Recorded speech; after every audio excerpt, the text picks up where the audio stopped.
Arab Saudi kecam pemukiman Israel di tepi barat.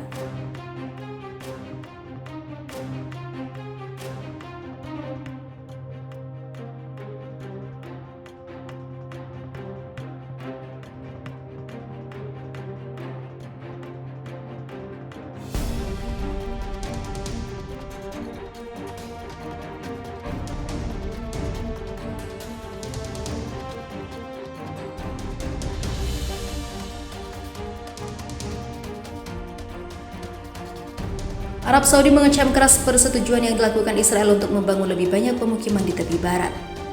Kami sangat mengutuk keputusan Israel untuk menyetujui pembentukan 800 unit pemukiman baru di tepi barat.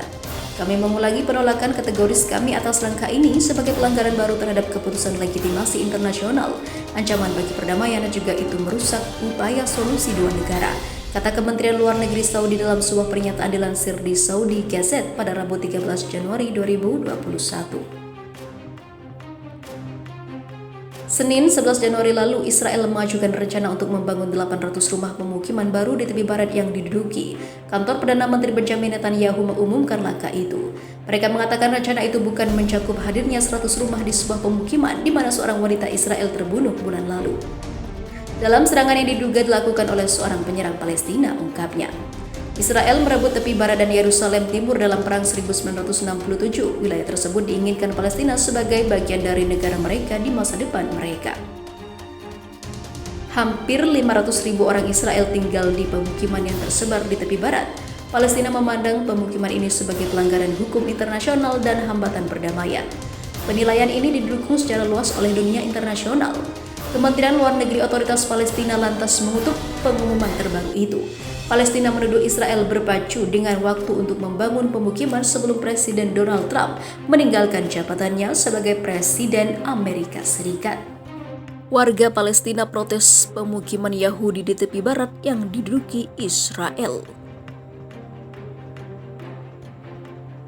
Seorang demonstran Palestina menendang tabung gas air mata yang ditembakkan oleh pasukan Israel saat protes terhadap pemukiman Yahudi di Belt Dajan di tepi barat yang diduduki Israel pada Jumat 18 Desember 2020 lalu.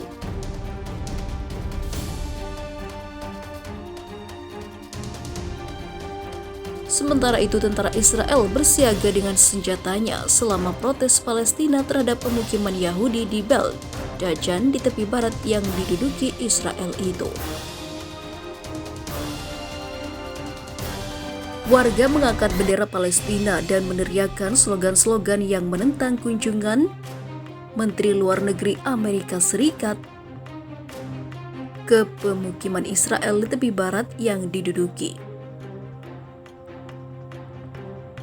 Kunjungan Menteri Luar Negeri itu bukanlah kejutan bagi rakyat Palestina, kata Mahmoud Al-Alaul, wakil ketua kelompok Fatah. Semua otoritas Amerika Serikat bias terhadap pendudukan Israel, namun pemerintahan Trump tidak hanya bias tetapi juga mitra dalam pendudukan. Al-Alaul mengatakan bahwa meskipun ada blokade dan juga kondisi ekonomi yang sulit, rakyat Palestina berakar di tanah mereka dan akan mempertahankannya. Menyusul pidato beberapa pejabat Palestina, sejumlah pengunjuk rasa bergerak menuju pemukiman Yahudi Pesagol yang akan dikunjungi Menteri Luar Negeri Amerika Serikat. Menteri Luar Negeri Amerika Serikat juga berencana mengunjungi pemukiman Israel di dataran tinggi Golan di Suriah yang juga diduduki. Pompeo mengatakan pada November 2019 Amerika Serikat tidak akan menganggap pemukiman Israel di tepi barat sebagai pelanggaran hukum internasional. Sementara itu, Arab Saudi akan berdamai dengan Israel jika Palestina diakui sebagai negara. Israel gigit jari karena sepertinya tidak akan jadi normalisasi dengan Arab Saudi. Raja Arab Saudi Salman bin Abdul Aziz mengatakan kepada Presiden Amerika Serikat Donald Trump bahwa laga normalisasi hubungan kedua negara tak akan tercapai apabila Palestina tak diberikan hak merdeka. Menyadur dari Israel National News, Raja Salman yang berbicara lewat telepon dengan Trump diminta untuk mengikuti jejak Uni Emirat Arab yang telah setuju berdamai dengan Israel. Uni Emirat Arab sendiri menjadi negara Arab ketiga yang menormalkan hubungan dengan Israel setelah Mesir dan juga Yordania. Dan setelah itu ada negara Bahrain dan juga Maroko. Raja Salman dilaporkan Reuters mengaku menghargai upaya Amerika Serikat mendukung perdamaian antar negara-negara Arab. Namun dia ingin melihat solusi yang adil dan permanen terkait masalah Palestina berdasarkan inisiatif perdamaian Arab yang diusulkan oleh kerajaan pada tahun 2002. Arab Saudi bersikeras bahwa Israel menerima prakarsa perdamaian Saudi pada tahun 2002. Prakarsa perdamaian itu menetapkan bahwa 22 negara Arab akan menormalisasi hubungan dengan Israel sebagai imbalan atas penadikan Israel dari Yudea dan juga Samaria. Israel sampai saat ini telah menolak proposal Saudi pada tahun 2002 karena isi prakarsa perdamaian itu dinilai merugikan negara Yahudi tersebut. Negara-negara Arab menyerukan kepada Israel untuk menerima apa yang disebut hak untuk kembali bagi jutaan keturunan Arab yang melarikan diri dari Israel. Para negara yang secara efektif mengakhiri negara Yahudi, permintaan Raja Salman terkait dikembalikannya hak Palestina sebagai negara berdaulat muncul setelah Donald Trump baru-baru ini mengajak Arab Saudi dan bergabung dengan kesepakatan Israel, Uni Emirat Arab. Seorang anggota senior keluarga kerajaan Saudi kemudian menekankan bahwa harga Arab Saudi untuk menormalkan hubungan dengan Israel adalah pembentukan negara Palestina yang berdaulat dengan Yerusalem sebagai ibu kotanya. Arab Saudi tidak memiliki hubungan diplomatik dengan Israel, tetapi ada desas-desus dalam beberapa tahun terakhir tentang pemulihan hubungan antara kedua negara. Namun pejabat Saudi membantah laporan tersebut. Sementara Arab Saudi tidak mengakui Israel, pekan lalu kerajaan mengatakan akan mengizinkan penerbangan antara Uni Emirat Arab dan Israel, termasuk oleh pesawat Israel untuk menggunakan wilayah udaranya. Di sisi lain, Liga Arab tolak pencaplokan dataran Golan oleh Israel.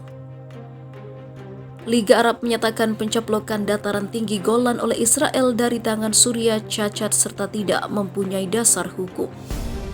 Menurut pernyataan Kepala Sektor Palestina dan Wilayah Arab yang diduduki sekaligus Asisten Sekretaris Jenderal Liga Arab, Dr. Said Abu Ali, pendudukan Israel atas jumlah daerah di Arab akan terus-menerus mengancam kestabilan di wilayah itu serta perdamaian dan keamanan dunia. Seperti dilansir Middle East Monitor pada Senin 21 Desember 2020, Abu Ali menyatakan mereka akan tetap mendukung Suriah yang berupaya mendapatkan kembali dataran tinggi Golan yang diduduki Israel. Pada tahun 2019, Presiden Amerika Serikat Donald Trump menyatakan mengakui kedaulatan Israel atas dataran tinggi Golan. Perdana Menteri Israel Benjamin Netanyahu lantas meresmikan kawasan pemukiman di wilayah itu dengan nama Dataran Tinggi Trump. Israel menduduki dataran di perbatasan kedua negara itu dari Suriah usai perangi 6 hari pada 1967 silam. Mereka kemudian mencaplok dataran tinggi Golan dari Suriah pada 1991. Selain dataran tinggi Golan, Amerika Serikat di bawah Trump juga mengakui Yerusalem sebagai ibu kota Israel, padahal kota suci bagi umat tiga agama itu sampai sekarang masih menjadi sengketa Israel-Palestina. Amerika Serikat menyatakan akan mengambil tindakan terhadap kampanye boikot, divestasi, dan juga sanksi negara mayoritas Muslim terhadap Israel terkait Palestina. Kebijakan BDS diterapkan untuk memboikot kegiatan ekonomi Israel. Hal itu dilakukan sebagian negara sebagai bentuk dukungan terhadap Palestina. Israel telah lama menganggap kampanye BDS sebagai ancaman strategis dan juga tindakan anti-Israel. Di sisi lain,